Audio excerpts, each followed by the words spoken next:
Bienvenidos un día más a este canal en el que hablamos del trastorno del espectro autista. Mi nombre es Patricia Boy y aquí hablo desde la parte más profesional a la parte más personal como madre de un chico adulto autista. Hoy en este canal vamos a tocar un tema bastante peliagudo y controvertido como es la creencia, la religión y la espiritualidad.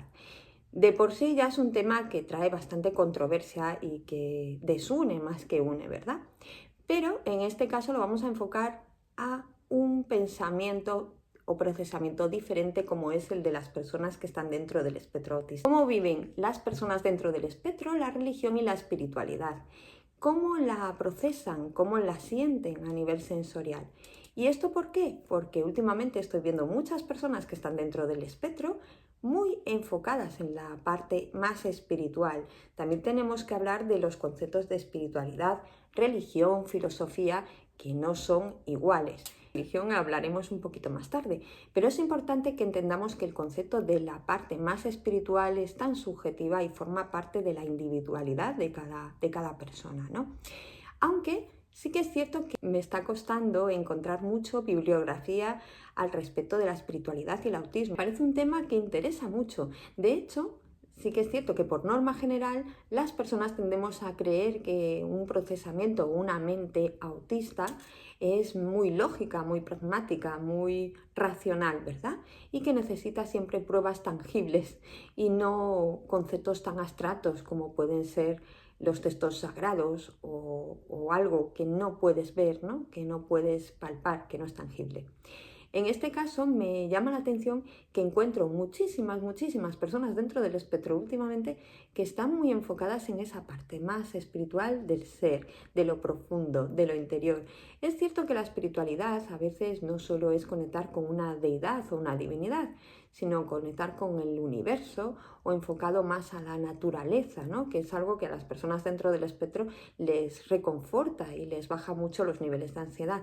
Y también vamos a hablar de ese ritual, ¿no? De esa repetición que conllevan todas las filosofías y religiones, que siempre están ligadas a esa repetición continua, a esa previsibilidad, a ese ritual, a ese mismo horario. La espiritualidad pues estaría más enfocada a esa meditación, la búsqueda del ser interior, el contacto con lo divino a través de la naturaleza, y esos son temas que a las personas que están dentro del espectro les reconfortan bastante, porque si hablamos también incluso de la religión y entendemos que tiene que ver mucho la cultura y el contexto, ¿no? de cada familia o de cada crianza. Es cierto que todas las religiones y filosofías, desde el cristianismo al islam, al hinduismo, todas conllevan una repetición constante, ¿no? Para llegar a ese estado de relajación y de petición o de encuentro con lo divino.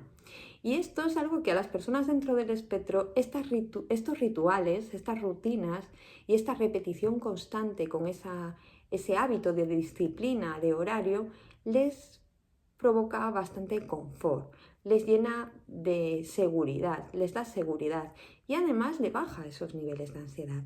Si nos vamos a la meditación como parte de la rama más espiritual, también se trata de controlar la respiración, y eso es algo que beneficia mucho a las personas que están dentro del espectro, incluso a las personas que no están dentro del espectro, pero principalmente cuando buscan una forma de desconexión, podríamos incluso decir que esa repetición, incluso los mantras, cuando hablamos del budismo y otras filosofías, hacen que la persona dentro del espectro se sienta confortada y cómoda, incluso que pueda ser una forma de steaming, podríamos decirlo así. Me encantaría de todas formas leeros en comentarios, porque como os digo, falta muchísima información al respecto. Pero hoy quiero daros unos datos que estarían directamente relacionados con cómo viven o cómo experimentan las personas dentro del espectro la religión, la creencia y la espiritualidad.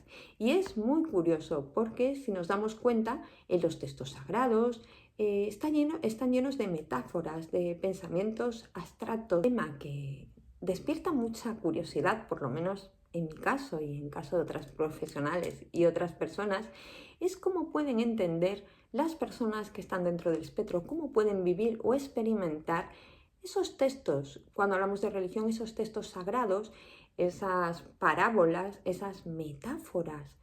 Una persona con un pensamiento, una comunicación tan literal, ¿verdad? Sin dejar a un lado el pensamiento polarizado de las personas dentro del espectro.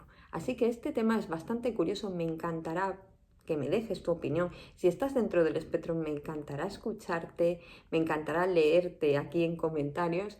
Por favor, os pido que respetemos, que se cree un debate armonioso en el que podamos dar diferentes puntos de vista sin faltar al respeto y sin enfrentamientos que no sean adecuados para esta comunidad. Si no, ya aviso de antemano que si veis que elimino algún mensaje, no va a ser por nada personal, será por mantener una comunidad limpia y una comunidad sana. En todo esto, este tema lo he hablado con mi hijo. ¿Por qué? Porque es cierto que dependiendo de la parte del espectro en la que se encuentre la persona, sobre todo en esa rigidez o inflexibilidad cognitiva, lo puede vivir la religión de una manera u otra. En el caso de mi hijo es cierto que tengo algunas anécdotas que me ha dado permiso para comentaros, y es cierto que cuando estaba en el colegio y se daban algunos temas como la religión, esa literalidad le jugaba malas pasadas. De hecho, cuando fue la primera vez a una iglesia, lo primero que se tapó los oídos por el eco, que le molestaba bastante, el cambio de temperatura también, pero lo que más le molestaba es tener que hablarle a una figura de madera, a una figura que no le iba a responder, a un ser para él inerte, una madera. Entonces, para él, desde su perspectiva, no encontraba la lógica a esto. Es cierto que podíamos irnos a otras religiones o otras creencias en las que las figuras de madera también están prohibidas, podríamos decir, ¿no?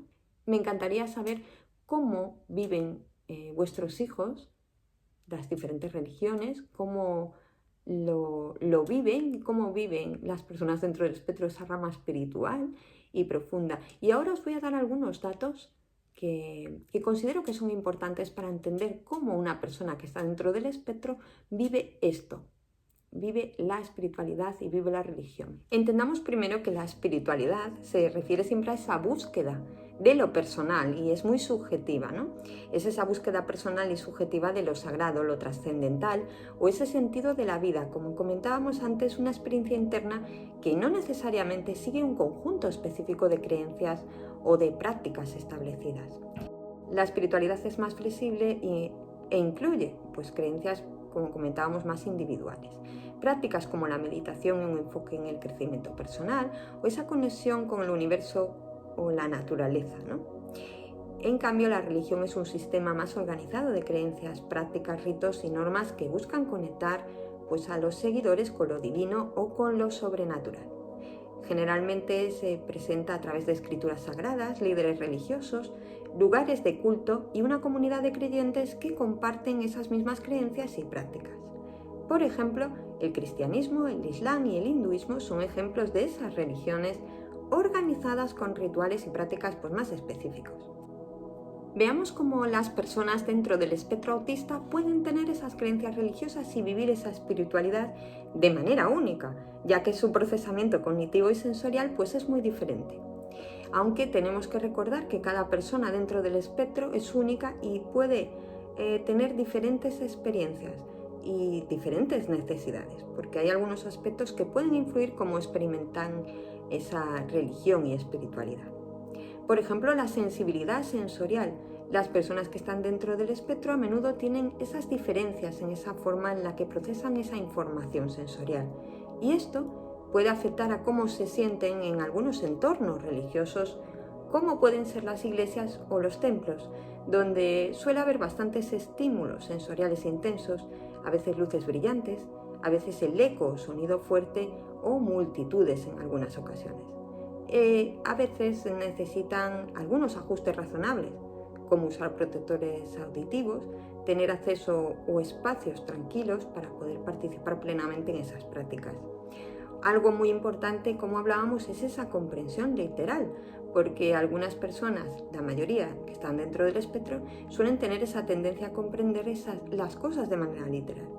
Y esto, si lo ligamos a cómo interpretan los textos religiosos o las enseñanzas simbólicas, puede ser bastante complejo y necesitar un apoyo adicional para comprender pues, los conceptos que son más abstractos o metafóricos en la religión. Pero hay algo que les gusta bastante a las personas con las que he hablado y tienen esa creencia religiosa, y es la rutina y la estructura. Las personas que están dentro del espectro a menudo se benefician de esa rutina, de la estructura en su vida diaria, y esto les puede llevar a una mayor participación en estas prácticas religiosas que ofrecen una estructura bastante clara. Por ejemplo, cómo seguir rituales y además llevan horarios establecidos. Y en este caso la religión les puede proporcionar un sentido del orden y previsibilidad que puede ser muy reconfortante para muchas personas que están dentro del espectro. Otro tema serían esos intereses intensos, especiales, específicos, porque muchas personas dentro del espectro autista tienen intereses muy intensos en diferentes áreas, ¿verdad? Pero estas áreas pueden ser, una de ellas, la religión y la espiritualidad, y pueden dedicar muchísimo tiempo a estudiar estas áreas. Es cierto que la mayoría de las personas dentro del espectro suelen ser, por su pensamiento racional, lógico y por su pragmatismo, suelen ser personas ateas. Pues este vídeo es básicamente una puerta abierta a un debate que realmente es algo subjetivo, lo que es la creencia y la búsqueda, ¿no?, del ser interior. Pero, como os digo, estamos en un canal autista en el que llama mucho la atención cómo las personas neurodivergentes o que tienen un procesamiento diferente tienen cada vez más esa necesidad y esa búsqueda de lo espiritual. Y también influye bastante, como comentábamos, el entorno, la crianza y la cultura. Estaré encantada de leeros, de comentarlo y de debatirlo también.